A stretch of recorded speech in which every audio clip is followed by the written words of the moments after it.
After the passing of one Senator Dianne Feinstein at the age of 90 of California, Governor Gavin Newsom had a problem. Well, Who do I pick, and who do I pick fast? we're waiting. Oh, I know. LaFonza Butler. Don't know her? It's a no for me, dog. Well, she likes baby killing. What?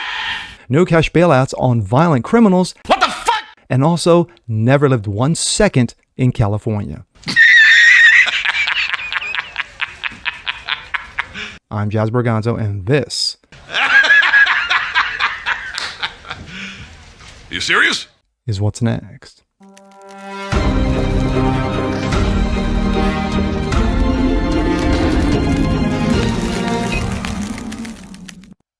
What's up, guys?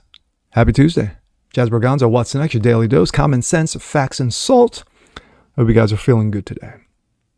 Well, did you hear Senator Dianne Feinstein passed away? Yeah, she passed away at the ripe old age of 209. Oh, I'm sorry, 90. And of course, if anybody saw the last month or so before her passing, she was forced to vote in several things that she had no idea of what she was voting for. Kind of reminds you of the old man in the White House, huh? Well, anyway. She's passed away, and of course, it is up to the governor to pick a new person, to pick someone who's going to fill the gap and possibly run for re-election. Who did Gavin Newsom pick? Yes, the governor of California. You know, he may or may not be running for president. Who do you pick? Wow. LaFonza Butler. Let's sink in for a little bit. I know you're saying the same thing. Who the is LaFonza Butler? Exactly. You didn't know her up until 24 hours ago, more than likely because you don't travel in those circles. Bigot. This, coming out of Breitbart. Report, not a report, a fact. Gavin Newsom will appoint Emily's List President LaFonza Butler to fill Feinstein's Senate seat. And of course, there she is. California's governor, Gavin Newsom, will reportedly appoint Emily's List President LaFonza Butler to fill the Senate seat that Dianne Feinstein vacated upon her passing. Newsom is moving swiftly to name the next senator 2 days after Feinstein's death, and just as a perilous split Congress narrowly averted a government shutdown. Senate Democrats are in need of every vote in the closely divided chamber, reported Politico. Of course, Politico's trash. The New York Times, of course, another trash rag, confirmed on Sunday that Newsom will be appointing Butler to fill the seat. And of course, there she is, Dianne Feinstein. Anthony York, an advisor to Newsom, told Politico that Newsom will make his appointment so as not to shift the momentum of the current Democrats running for a seat in 24. Butler would have to battle it out with the likes of Adam Schiff if she wants to secure the seat again for another 6 years. Yes, make sure that she's going to earn that seat if she decides to run again. Newsom faced considerable pressure around the decision to first pledging the name, a black woman, of course, to the seat. Several potential nominees said publicly they were not interested. I can see why. Some others privately expressed trepidation accepting a short-term appointment and then having to immediately gear up for what it will be a 5-month campaign. Jeez, God forbid you actually have to earn your way. The swift nature of Newsom's appointment cuts politicians and their allies off from mounting a more sustained efforts to lobby the governor and his inner circle over his pick. And it halts interest groups that were starting to apply pressure on him, including the question of whether he would require them to serve only temporarily.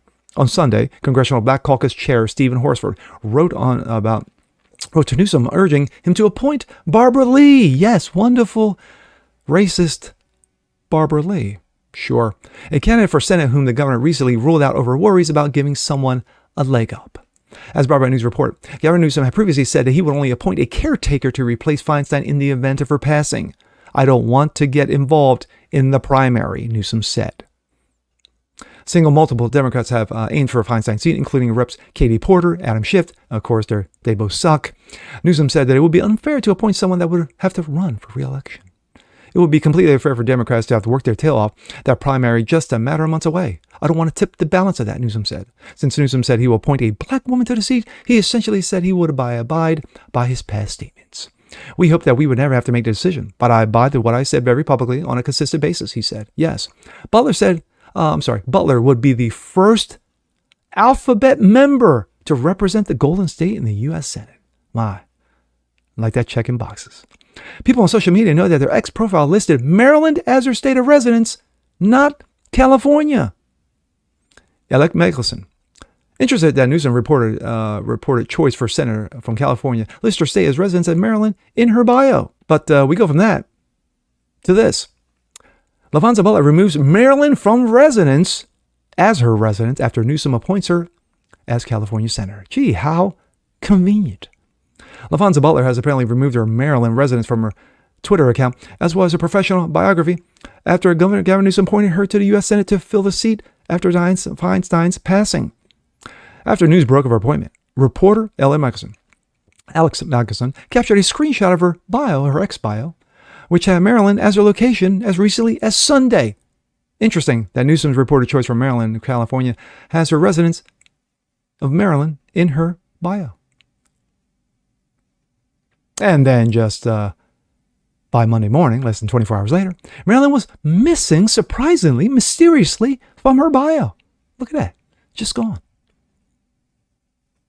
Even more recent that the Federal Election Commission record shows her residence in Maryland just 31 days ago. The FCC, Robbie Starbuck, her FEC filing, 31 days, lists Maryland as her residence. And yet Gavin Newsom is naming LaVonza Butler to be the United States Senator representing a state she doesn't even lived in, more so even visited. However corrupt you think politics is, multiply it by 1 million. According to the website of the pro-abortion Emily's List organization, yes, I was going to tell you about Emily's List. Yes, it is according to the Washington Examiner on Sunday night, her bio website said she lived in Maryland with her partner, Nakia Lee, and their daughter, Nyla. But by Monday morning, that line was mysteriously removed. Butler served as senior advisor to Kamala Harris, another winner, according to her bio. Newsom's selection of Butler fills the promise to appoint a black woman to Feinstein's seat after black Democrats panned his choice to appoint Alex Padilla to replace Kamala Harris in the Senate when she became vice president. I'm not going to fault Governor Gavin Newsom picking whoever he wants. He can pick whoever the hell he wants. He could have picked a tree stump. It wouldn't matter.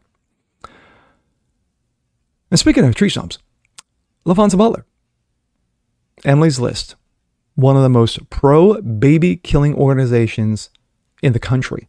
And of course, I'm sure she was feeling so warm and fuzzy after Roe got burned a year plus ago.